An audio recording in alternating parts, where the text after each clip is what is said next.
இருள் சூழ்ந்த நேரத்தில் தான் நாம் குழம்புகிறோம். சண்டைகள் நடக்கும் நேரத்தில் நாம் குழம்புகிறோம். ஏதாவது விபத்து நடக்குதா குழம்பிடுறோம். ஏதாவது ஆபத்து நேரத்தில் குழம்பிடுறோம். இந்த குழப்பம் என்பது அறியாமை காரணமாக வருகிறது.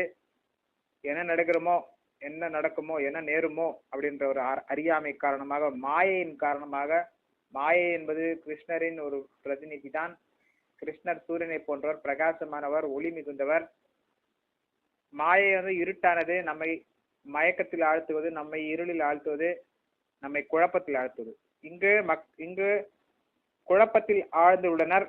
பகவான் கிருஷ்ணரின் மாயா சக்தியின் காரணமாக மக்கள் குழப்பத்தில் ஆழ்ந்துள்ளனர். பகவான் கிருஷ்ணன் விஸ்வரூபமும் ஒரு மாயா சக்தி தான். ஏனென்றால் இந்த மாயா சக்தி தற்காலிகமானது. அதே போன்று இந்த விஸ்வரூபமும் தற்காலிகமானதாக கருதப்படுகிறது. பகவானின் ரூபம் விஸ்வரூபம் தற்காலிகமானது. ஆனா பகவானின் சுயமான